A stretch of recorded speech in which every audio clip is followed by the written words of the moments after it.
다윗의 감사기도에 대해서 말씀을 나눕니다.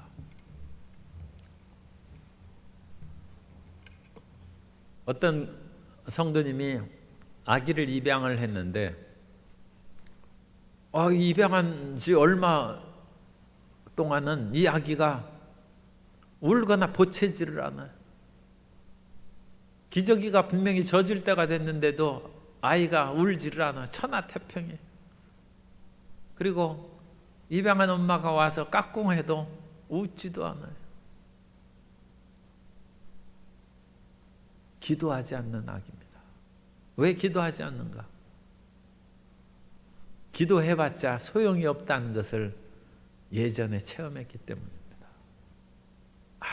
아무리 기저귀가 젖어도 울부짖어도 아무 사람도 들어주는 사람이 없고 마음에 기쁨이 없는 그 시간을 보내서 입양한 얼마 동안에는 그 입양한 부모가 극진한 사랑으로 돌보아 주는데도 아무 반응을 하지 않았던 것입니다.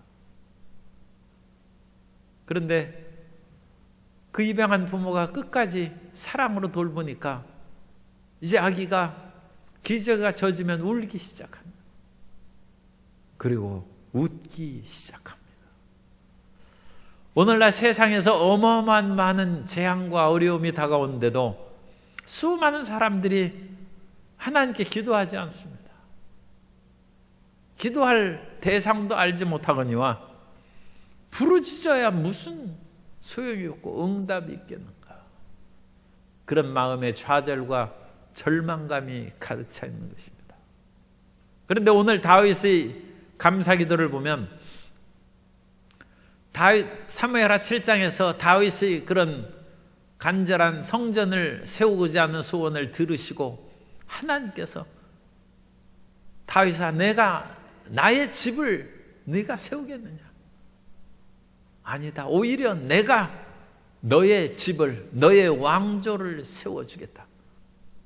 그것이 나단의 신탁이라고 하는 나단을 통한 하나님의 언약입니다. 그래서 17절에 보면 나단이 이 모든 말씀들과 이 모든 계시대로 다윗에게 말하니라. 그러자 18절에서 금방 반응이 일어난 거예요. 다윗 왕이 야훼 앞에 들어가 앉아서 이르되 주 야훼여, 나는 누구이오며 내 집은 무엇이기에 나를 여기까지 이르게 하셨나이다. 다윗은 영적으로 건강한 사람입니다. 나단의 하나님의 말씀이 그 마음에 탁 부딪히자 금방 하나님 앞에 앉아서 주님, 제가 과연 무엇이길래 하나님께서 이 큰 은혜를 주시고 내 집이 무엇이길래, 그리고 그 뒤에는 이 나라의 백성들이 무엇이길래 하나님께서 이와 같이 은혜를 주십니까? 사람이 기뻐할 때 기뻐하고 울 때 울어야 되는데 그것을 안 한 사람은 감정이 메마른 사람이고 감정에 손상을 입은 사람입니다. 어려울 때 기도하지 않는 사람은 영적에 손상을 입은 사람이고, 교회 나가는 예수님을 믿는 사람이 그렇다면 그 사람은 상처 입은 사람입니다. 그래서 그 둔감하게 되는 것입니다. 다윗은 금방 하나님 앞에 나아가서 감사기도를 올리는 것입니다.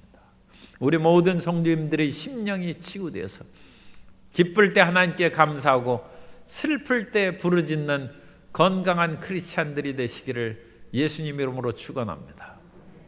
다윗이 먼저 주님, 제가 누굽니까? 나는 누구? 우리 인생이 누굽니까? 하나님, 이 죄인을 어찌 이와 같이 하나님께서 기억하시고 은혜를 주십니까? 다윗은 하나님, 저는 베들레헴에서 양을 치던 목동이었는데 하나님께서 왕으로 세우시고 이제 하나님께서 영원히 왕조를 주신다고 하는데 이 엄청난 축복을 정말로 감당하기 벅찹니다. 주님, 제가 누구입니까? 모세가 이스라엘 백성들을 애굽에서 건져내기 위해서 40세, 40살에 해방운동을 시작하다 실패하고 미디안 광야로 도망가서 40년을 지냈습니다. 민족 해방의 꿈을 꾼 모세가 40년을 그냥 지냈겠습니까? 얼마나 그런 기회가 오기를 기다리고 또 몇 번 애굽에 왔다 갔다 했을지도 몰라요. 그러나 그 모든 것이 수포로 돌아가서 10년, 20년, 30년, 40년이 지났어요. 그러다가 가시떨기 나무 가운데 불이 붙어서 모세가 그곳을 가다가 하나님을 만납니다. 그런데 그 가시떨기 나무 불꽃 가운데서 하나님께서 말씀하십니다. 내가 이제 가서 이 백성을, 내 백성을 애굽에서 이끌어내라. 출애굽기 3장 10절 이하에 보면 이제 내가 너를 바로에게 보내어 너에게 내 백성 이스라엘 자손을 애굽에서 인도하여 내게 하리라. 모세가 하나님께 아뢰되 내가 누구이기에 바로에게 가며 이스라엘 자손을 애굽에서 인도하여 내리까? 나는 이제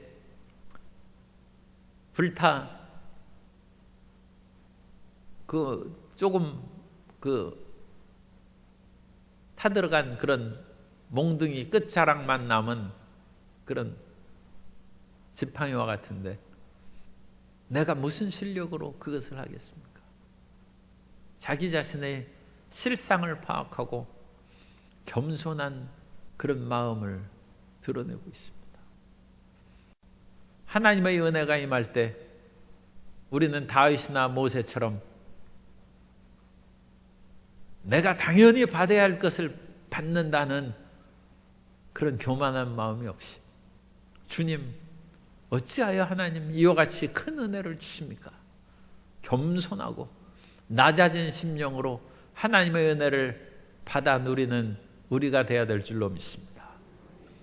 그리고 자기 집을 생각해 보니까 다윗이 내세울 것이 없어요. 집이 가문이 좋은 분들도 계시지만 사도 바울도 너희 부르심을 보아라. 너희가 학벌도 가문도 지혜와 능력도 별것 없다고 그렇게 얘기했죠. 특히 오순절 교단의 우리 그 순복음 교회는 오늘날에야 뭐 다 훌륭하시지만 옛날에는 별거 없었어요. 병들고 가난하고 먹을 것이 없고 사회적인 지위나 권력도 없고 오직 하나님밖에는 살 수 없는 사람들이 순복음교회로 왔습니다. 그런데 그것이 하나님께서 부르시고 세우시는 은혜의 길입니다.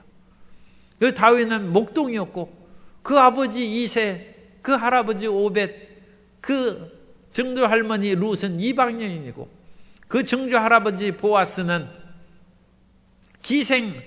살몬이 기생 라합과 결혼해서 낳은 아들이 보았습니다. 집안에 내세울 것이 없어요. 이방인 여인들의 핏줄이 흐르고 그 사람들은 험악한 인생을 살아온 이방 여인들이 다윗이 그런 조상들입니다.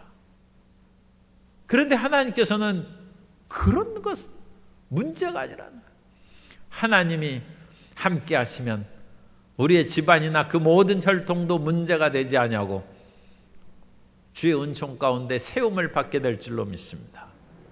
이스라엘 백성들도 그렇습니다. 이스라엘 백성들은 가장 작은 민족에 불과하다. 하나님께서 이스라엘 민족을 부르고 세우셨는데 신명기 7장 7절 이하에 보면 야훼께서 너희를 기뻐하시고 너희를 택하심은 너희가 다른 민족보다 수효가 많기 때문이 아니니라. 너희는 오히려 모든 민족 중에 가장 적으니라. 야훼께서 다만 너희를 사랑하심으로 말미암아 또는 너희 조상들에게 하신 맹세를 지키려 하심으로 말미암아 자기의 권능의 손으로 너희를 인도하여 내시되 너희를 그 종되었던 집에서 애굽 왕 바로의 손에서 속량하셨나니.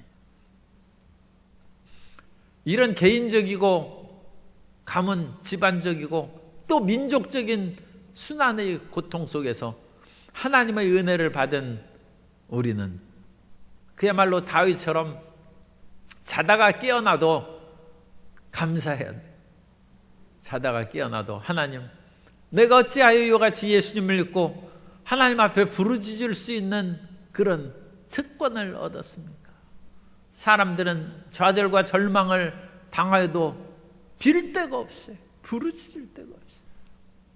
그런데 하나님, 어느 분은 이렇게 오래 빌어도 왜 응답이 없느냐고 하는데, 그래도 빌 데가 있는 자체가 하나님의 은혜입니다. 그 하나님 앞에 자다가 깨어서도 하나님 앞에 기도할 수 있으니, 요한일서 3장 1절에 보면, 보라, 아버지께서 어떠한 사랑을 우리에게 베푸사 하나님의 자녀라 일컬음을 받게 하셨는가. 우리가 그러하도다. 그러므로 세상이 우리를 알지 못함은 그를 알지 못함이라. 그러므로 세상이 우리를 알아주지 않고 우리를 인정해 주지 않을지라도 우리가 하나님의 자녀로 부름받고 구원받았으니 그 감격과 기쁨 가운데 우리가 힘차게 살아나가야 될 줄로 믿습니다. 그러므로 우리는 자다가 깨어나서도 하나님께 감사하고, 또 고난의 밤을 지나면서 잠 못 이루는 밤에도 하나님 앞에 부르짖고 기도하는, 그리고 잠 깼으면 걱정할 거 없어요. 그냥 기도하는. 그래야지 편안히 잠들면 그건 사랑하는 신자에게 잠을 주니까 그냥 안심하고 주무시면 되고, 넌 너무 걱정이 많고 번민이 많아서 잠이 안 온다, 그러면 그건 기도하는 것이죠. 기도. 그래서 골방에서 또는 조용히 나가서 집안에서 한밤중에 시끄럽게 기도할 수 없으니까 조용히 기도하다가 또 새벽 기도에 나와서 새벽에 부르짖어 기도하고, 시편 57편 6절 이하에 보면, 그들이 내 걸음을 막으려고 그물을 준비하였으니 내 영혼이 억울하도다. 그들이 내 앞에 웅덩이를 팠으나 자기들이 그 중에 빠졌도다. 하나님이여, 내 마음이 확정되었사오니 내가 노래하고 내가 찬송하리이다. 내 영광아 깰지어다. 비파와 수금아 깰지어다. 내가 새벽을 깨우리로다. 주여, 내가 만민 중에서 주께 감사하며 문나라 중에서 주를 찬송하리이다. 그래서 고난의 밤에도 부르짖어 기도하다가 새벽을 깨운다는, 새벽이 오기 전에 새벽을 움켜쥐고 비파와 수금을 치면서 하나님 앞에 나가 부르짖어 기도한다는 것입니다. 그러므로 우리는 어떠한 일이 있어도 하나님의 은혜가 우리에게 임하여 내가 하나님을 알게 되었은 것을 감사하고 주님 앞에 나아가 끈질기게 부르짖고 기도함으로써 하나님과 하나가 되는 자녀가 되어야 될 줄로 믿습니다. 두 번째로, 다윗이 위대한 하나님 앞에 고백을 하는데, 그 고백은 기도하고 간구하면 하나님께서 우리를 만나 주신다는 것입니다. 우리가 고통 가운데 하나님을 찾게 마련입니다. 사람이 어려움이 있어야 그것을 인하여 부르짖어 나오는 것입니다. 기쁜 일이 있어도 그것으로 부딪혀야 하나님 앞에 나오는 것입니다. 시편 6편 1절 이하에 보면, 야훼여, 주의 본노로 나를 책망하지 마시오며 주의 진노로 나를 징계하지 마옵소서. 야훼여, 내가 수척하였사오니 내게 은혜를 베푸소서. 야훼여, 나의 뼈가 떨리오니 나를 고치소서. 나의 영혼도 매우 떨리나이다. 야훼여, 어느 때까지니까? 야훼여, 돌아와 나의 영혼을 건지시며 주의 사랑으로 나를 구원하소서. 사망 중에서는 주를 기억하는 일이 없사오니 스올에서 주께 감사할 자 누구리이까? 내가 탄식함으로 피곤하여 밤마다 눈물로 내 침상을 띄우며 내 요를 적시나이다. 내 눈이 근심으로 말미암아 쇠하며 내 모든 대적으로 말미암아 어두워졌나이다. 이 다윗의 시예요. 다윗과 같은 영웅도 이렇게 잠 못 이루는 밤이 많았고,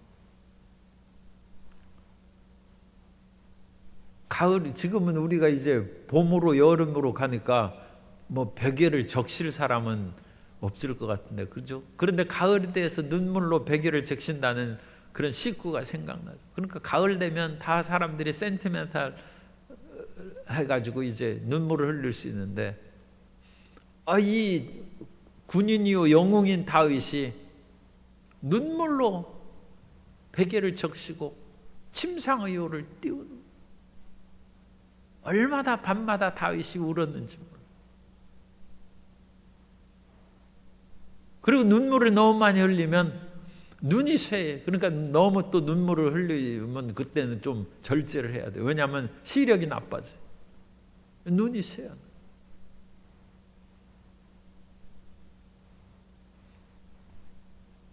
그런 간절한 기도가 있어야 돼요.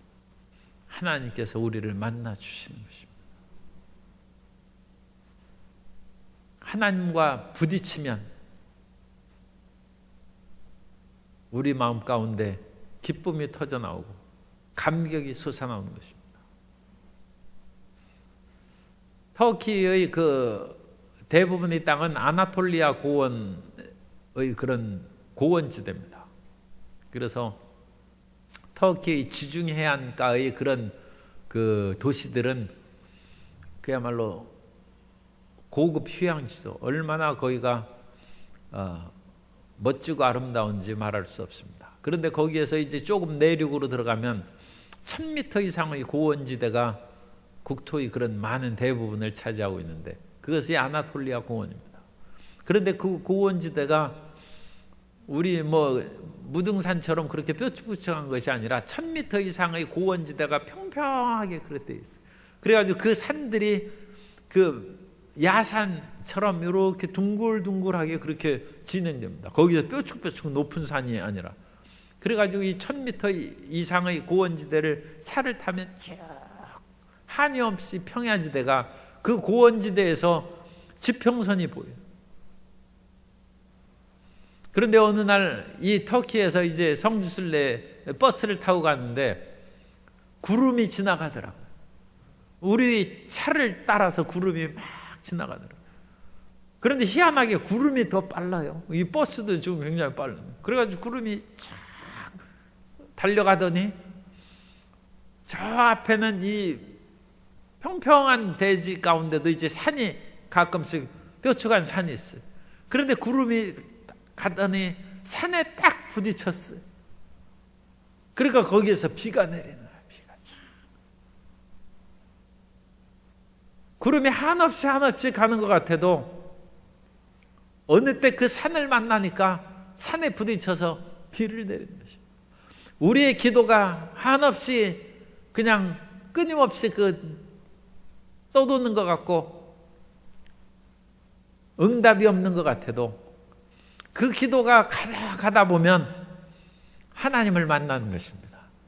그리고 하나님을 만나면 그 부딪혀서 구름이 비를 내리듯이 우리에게 은혜의 단비가 내고 우리의 삶이 치료되고 문제가 해결되는 역사가 나타나는 것입니다. 그래서 이 기도의 끈질긴 인내가 필요한 것입니다. 시편 34편 1절 이하에 보면 내가 야훼를 항상 송축하며 내 입술로 항상 주를 찬양하리이다. 내 영혼이 야훼를 자랑하리니 곤고한 자들이 이를 듣고 기뻐하리로다. 나와 함께 야훼를 광대하시다 하며 함께 그 이름을 높이세. 내가 야훼께 간구하며 내게 응답하시고 내 모든 두려움에서 나를 건지셨도다. 아까 읽어드린 시편 6편에서는 하나님, 이와 같이 내 눈물이 침상을 띄우고 요를 적시고 너무 울어서 눈이 쇠약하고 시력이 흐릿해지는데, 시편 34편에서는 내 영혼이 야훼를 송축한다. 하나님께서 내 간구를 들으셨다는 것입니다. 그래서 다윗이 기도하고 하나님 앞에 소원하고 바라다가 다윗이 하나님, 주님께서 이 원수들을 내 앞에서 다 제거하시고 평안을 주셨음을 감사합니다. 그래서 다윗이 평안함을 얻었을 때 히람의 도움을 받아서 예루살렘에 다윗의 백향목 궁전을 만들었고, 이 백향목 궁전에서 며칠 지내다 보니까 하나님은 그 언약궤가 장막에 있는데 하나님의 임재의 상징이죠. 그러니까 하나님께서는 천막에 계신데 나는 이 백향목궁에 누우니 합당하지 않다. 그래서 하나님의 집을 지켰다고 하는 것입니다. 그때 하나님께서 다윗 언약을 주셔서 이 말씀을 약속을 하시매 다윗이 과연 하나님은 유일하신 하나님이십니다. 하나님께서는 참으로 위대하시고 이 세상에 하나님과 같은 신이 없습니다. 그 고백을 하는 것입니다. 우리가 하나님을 찾고 찾다가 하나님을 만나면 그때 비로소 얘기하는 것이 있어요.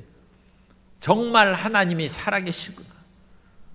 하나님은 항상 살아계시고 우리 가운데 역사하셨는데 우리가 알지 못하다가 우리가 고난 가운데 부르짖어 기도하다가 치료의 은혜를 입으면 정말로 하나님이 살아계시구나. 정말로 하나님께서 지금 역사하고 계시구나. 하나님은 정말 사랑이시구나. 그것을 그제야 다시금 새삼 깨닫는 것입니다. 다윗이 이 하나님의 부딪힘, 나단이 그런 메시지를 통하여 부딪혔을 때 22절에 보면 그런즉 주 야훼의 이름으로 주는 위대하시니 이는 우리 귀로 들은 대로는 주와 같은 이가 없고 주 외에는 신이 없음이니이다. 우리 마음 가운데 세상의 일들이 크게 보이고 권력의 손이 크게 보이고 돈 많은 사람이 크게 보이다가 그런 모든 것들이 헛것이고 하나님이 과연 우리의 진정한 도움임을 깨달았을 때 주님 외에는 다른 신이 없음을 우리가 깨닫게 된 것입니다.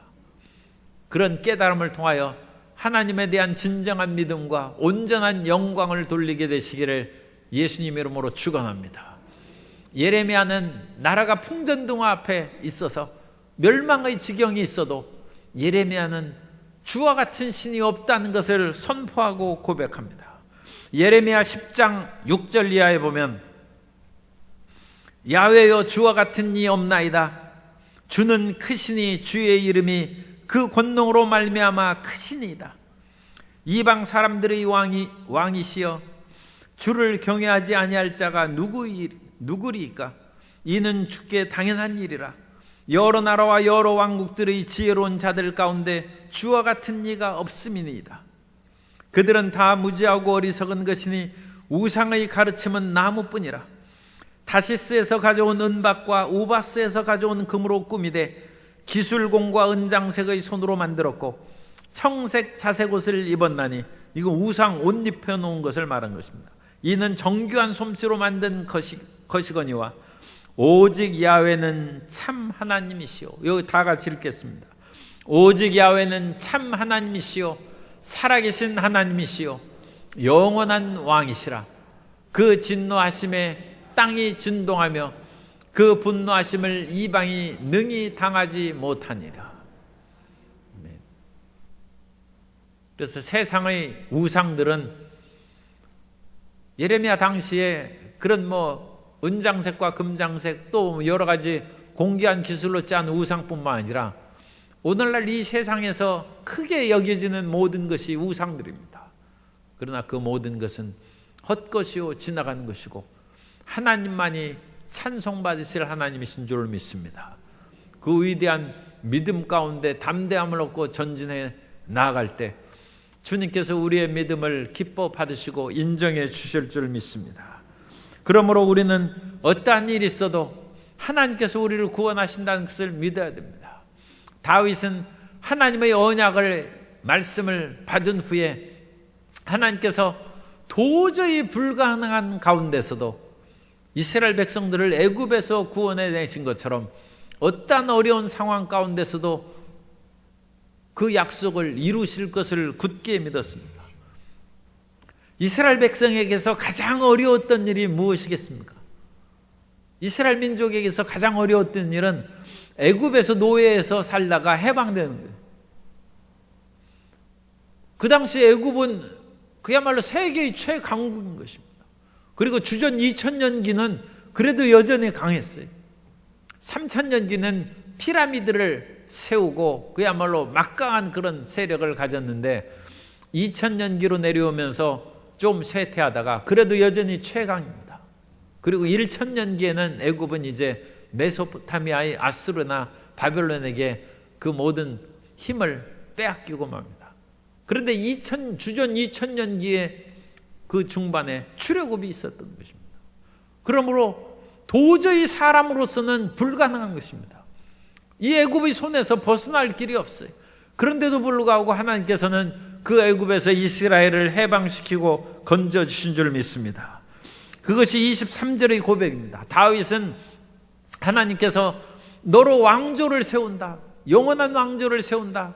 참 놀랍고 기가 막힌 일인데 이러한 세상의 크고 두려운 가운데서 어찌 일이 이루어질 수 있을까, 그런 마음의 생각도 좀 들었죠. 그러나 그것을 출애굽을 생각하면서 믿음을 굳게 하는 것입니다.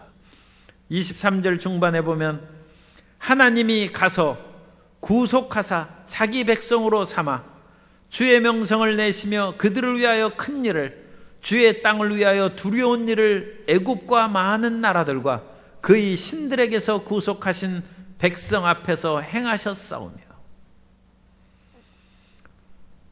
애국과 같은 세계의 그런 경제적인 어려움, 또는 지금도 강대국이 우리 주변에 있고 그런 강대국의 영향을 우리가 받고 있습니다.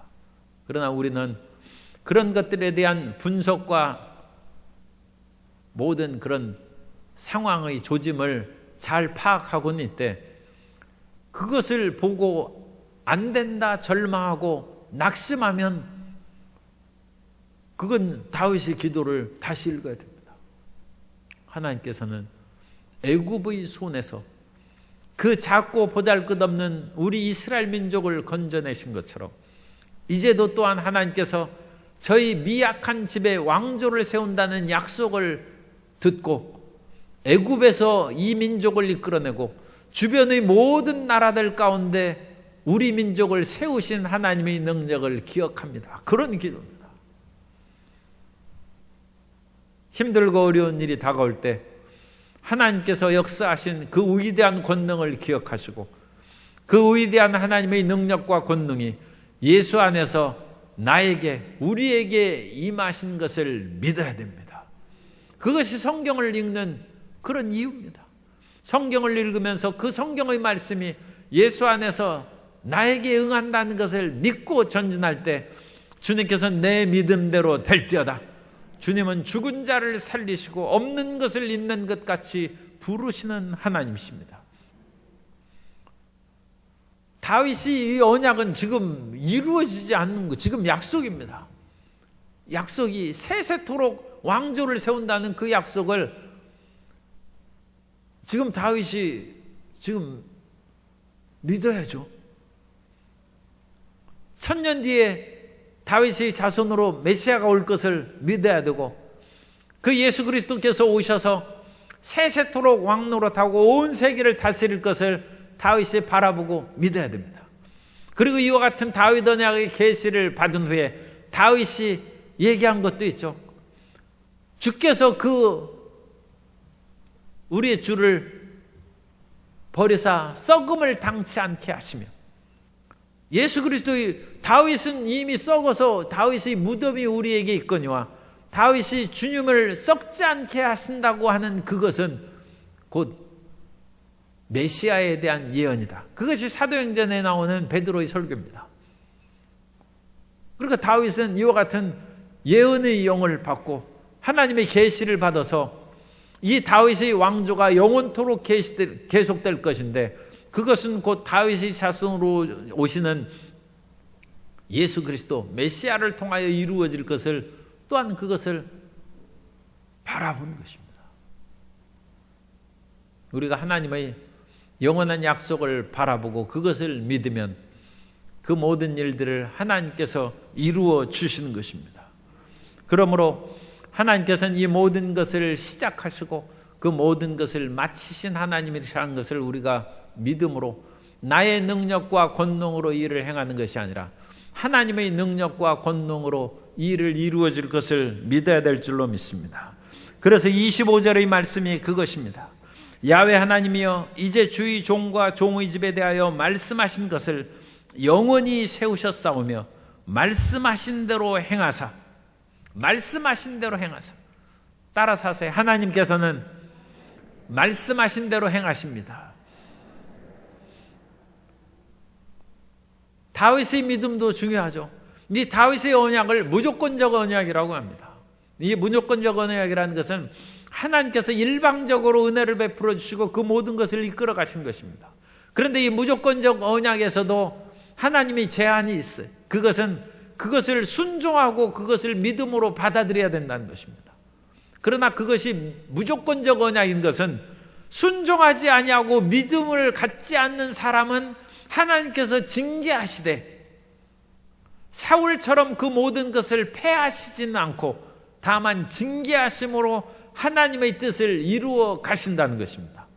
그러니까 무조건적 언약에서도 약간의 조건이 있는데 사실은 그 조건은 대단한 것은 아니에요. 그건 인간 편의 순종과 믿음인데 하나님께서 하시고자 한 일들은 하나님의 뜻대로 반드시 이루어질 줄로 믿습니다. 그러므로 우리는 하나님의 말씀을 주님의 뜻이면 이루어지겠지 하고 나태하고 게으르면 안 됩니다. 하나님께서는 우리 영혼이 잘되고 범사가 형통하여 머리되고 위에 있기를 원하십니다. 그러나 우리가 범사에 형통하여 머리되고 위에 있기 위해서는 열심히 사업에 아침부터 저녁까지 일해야 되고, 공부하는 사람은 열심히 공부해야 되고, 성실하고 정직하게 살아야 됩니다. 그것이 우리에게 주어진 조건이죠. 그러나 하나님께서 뜻하시고자 하는 그 길은 하나님께서 반드시 이루어 주셔서, 게으르면 이건 예입니다. 그냥 반드시 그러신다는 것이 아니고, 게으르면 하나님께서 채찍을 가하사 딴 데 놀러 못 가게 발병이 나가지고 일하도록 하시고, 밤에 잠이 안 와서 공부하게 하시고, 그래서 자기는 하나님의 뜻이면 되겠지 하고 놀고 먹는 사람이 있어요. 그런데 성실하게 일할 때 하나님의 약속이 이루어집니다. 그런데 더 나아가서 성실치 않으면 하나님께서 성실하게 만들어 주실 수도 있다는 것입니다. 그런데 그것까지 너무 하면 인간은 너무 그 자유의지나 그런 하나님의 뜻대로 뭐 그냥 기계처럼 로봇처럼 하기 때문에 더 이상 그것을 이제 확대시킬 수는 없습니다. 우리는 책임 있는 자로 열심히 일해야 됩니다. 그러나 가장 극단적으로 말하자면 하나님께서 하시고자 한 일들을 우리 스스로 순종하지 아니하고 거역하면 우리를 뒤집어서라도 그 길을 걸어가게 하신다는 것입니다. 그것이 하나님의 말씀대로 행하시는 것입니다. 말씀대로 행하는 것. 그래서 25절부터 29절까지는 다윗의 기도입니다. 18절부터 24절까지는 하나님의 위대한 역사에 대한 찬양이고, 25절부터는 다윗이 그것을 다시 받아서 기도하는 것입니다. 하나님께서 행하시고자 그렇게 말씀하셨으므로 이제 저는 그 모든 일들이 정말로 이루어질 수 있도록 제가 마음에 받아서 기도합니다. 우리가 기도는 어떻게 해요? 우리가 필요한 거 기도, 그죠? 그래서 하나님 저에게 일용할 양식을 주시고 취직되게 해주시고 병을 고쳐주시도록 주님 은혜를 내려 주십시오. 우리가 필요한 것을 간구합니다. 그런데 이 필요한 것을 간구하는 그 기도가 또 다른 종류의 기도가 있습니다. 그것은 하나님께서 약속하신 것을 기도하는 것입니다. 하나님께서 다윗에게 내가 너희 집을 세워주겠다. 내가 너로 영원한 왕조를 세워주겠다. 그러면 그 다음부터는 무엇을 기도하는 거예요? 하나님, 영원한 왕조를 세워주십시오. 그러니까 우리는 그냥 주님, 회사 부장 정도만 그냥 되게 해주십시오 기도했는데, 그렇게 열심히 하나님 부장 좀 되게 해주십시오 그렇게 기도했는데 어느 날 하나님께서 응답해 주셨어요. 내가 너를 사장으로 세워주겠다. 하나님, 사장은 무슨 사장? 저는 그 오너 자식도 아니고 친척도 아니고, 저는 사장은 아니고 그냥 부장으로 되게 해주십시오. 그러면 그 사람의 기도가 온전한 기도입니까? 겸손한 기도입니까? 어떻게 기도해야 되겠어요? 그러면 부장으로 세워주십시오 하는 기도를 버리고 주님, 사장 되게 해주십시오. 그렇게 기도해야 하나님의 뜻대로 기도하는 것인 줄 믿습니다. 우리는 우리 생각대로 기도하는 것이 그게 기도라고 생각하면 안 됩니다. 우리는 하나님의 뜻대로 기도해야 돼요. 다윗은 자기가 영원한 왕조를 세워달라고 기도한 적이 없어요. 그냥 하나님의 집을 제가 세우도록 주님 은혜를 내려 주십시오. 그렇게 기도했는데, 그거 소원을 가졌는데 하나님께서 내가 나의 집을 세웠다고, 그래 하나님이 기뻐했어서 그러면 내가 너의 집, 너의 왕조를 세워주겠다 약속하시고, 하나님께서 나단을 통하여 말씀하시니까, 하나님, 내가 정말 초라한 내가 누굽니까? 나의 집은 무엇입니까? 하물며 이 이스라엘 민족도 무엇입니까? 아무 자랑하고 내세울 것이 없는데 하나님께서 그 영원무궁한 왕조를 세워주신다고 하니 정말 하나님은 위대하시고 하나님밖에는 신이 없습니다. 감사하고 찬양합니다. 하고 난 후에 뭐라고 합니까? 하나님, 그러면 주의 말씀대로 종의 집을 복을 주시고 영원한 왕조를 세워 주십시오. 그걸 여러분, 그런 기도할 배짱이십니까? 어느 날 주님께서 그와 같이 너로 영원한 왕조를 세우고 왕을 되게 해주십시오. 하나님, 그게 될 말입니까? 그냥 부장이면 된다니까요. 제가 그 젊을 때 이제 사람이 그렇게 융통성이 없어요. 그래가지고 이 배드민턴을 이렇게 하는데, 배드민턴을 하는데 내가 그 당시 뭐 그런 것을 잘 알았어요 말이죠. 그래가지고 그 깃털, 그 셔틀콕이라고 하나요? 어쨌든 이 깃털이 달린 그런 깃털공을 샀는데 잘못 샀어요. 그래서 한 번 치면 한숨 자고 나서야 땅에 내려오는 그런 깃털공이에요. 그러니까 딱 치면 그러니까 이건 운동이 안 돼. 그 젊은 사람이 그걸 가지고 치고 있는 것을 보고, 좀 나이가 이제 중년 이렇게 넘으신 분에 그 부부가 치고 있는데, 이 부부는 한 번 치면 그냥 손살같이 땅에 내려 꽂히는 그런 셔틀콕으로 치더라고요. 그래서 상당히 수준이 있는 사람이죠. 그러더니 그 부인이 이렇게 손짓하면서 저 청년한테 그 하나 주라고 그러더라고요. 그러니까 그 아저씨가 나한테 그 공을 줬어요. 그런데 내가 거절했습니다. 왜 내가 남의 것을 받느냐? 내가 싫다고 그랬어요. 그랬더니 그 분이 화를 내는 거예요. 나한테 화를 내는 거 아니라 그 자기 아내한테. 그렇게 함부로 친절하고 뭐 남의 일에 간섭하고 그러면 그게 좋은 소리 못 듣는다고 막 화를 내고, 그러니까 내가 이제 미안해지는 거예요. 그래가지고 내가 그걸 그냥 받을 걸 싶은 그런 마음이 들고, 그 사람이 융통성이 있어야지. 그거 받고 고맙습니다 하고 그러면 얼마나 좋아했겠어요. 그런데 하나님이 주신다는데도, 주님, 무슨 왕은 그런 허황되고 힘든 거 그런 거 시키지 말고, 그런 거 저 기도 못합니다. 그냥 부장이면 된다니까요. 이 다윗의 간구는 하나님이 말씀하셨으니까, 이것을 보고 어떤 사람은 다윗이 그런 너무 욕심을 부리는 것이 아니야. 결코 그런 것이 아니다. 이 기도하기 어렵습니다. 29절에 보면 이제 청하건대 주의 종의 집에 복을 주사 주 앞에 영원히 있게 하옵소서. 자기 집을 영원히 있게 해달라고 하는 거예요. 또 다시 반복합니다.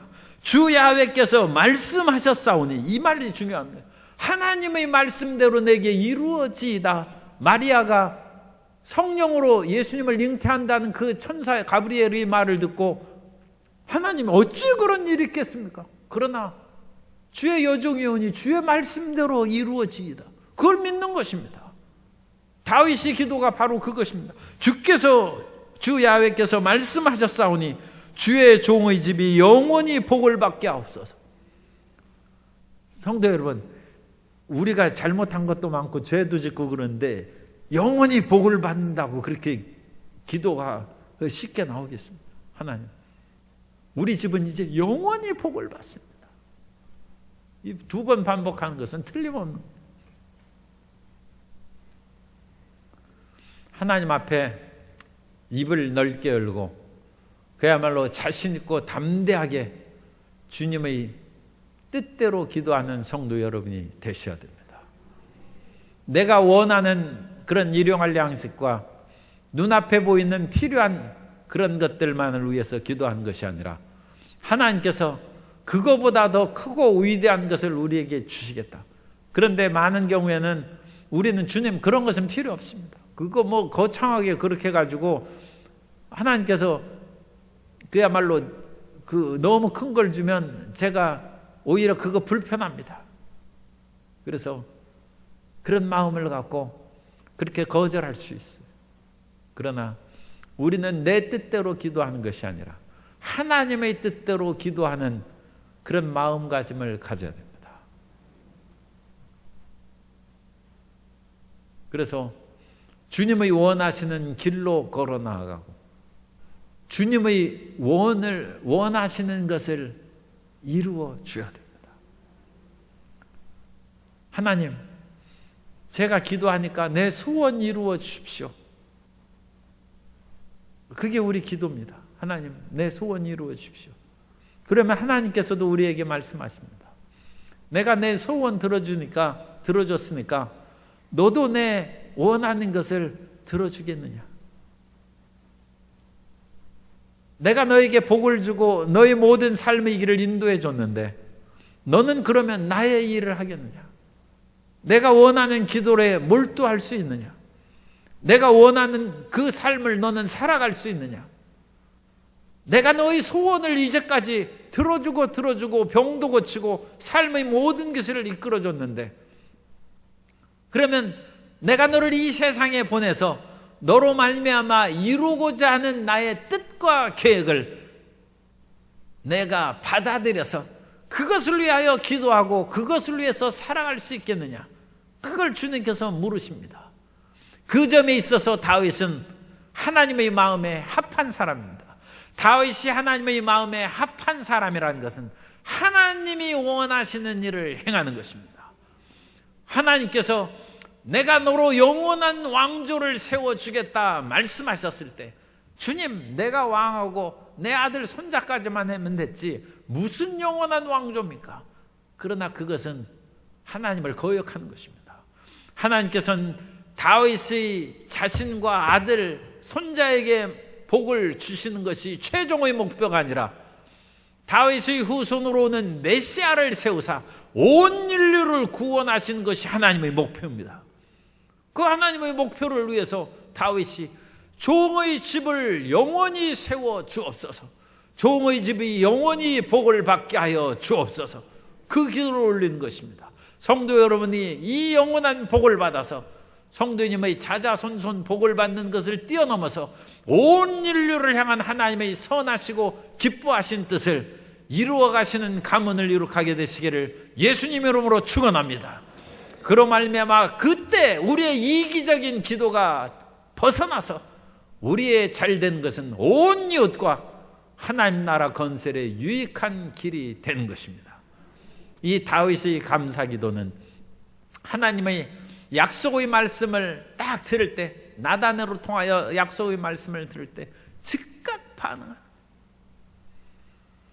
고난 가운데 즉각 반응해서 부르짖고 기쁨과 좋은 응답이 다가오면 즉각 반응해서 하나님께 찬양하는 우리가 되어야 될 줄로 믿습니다.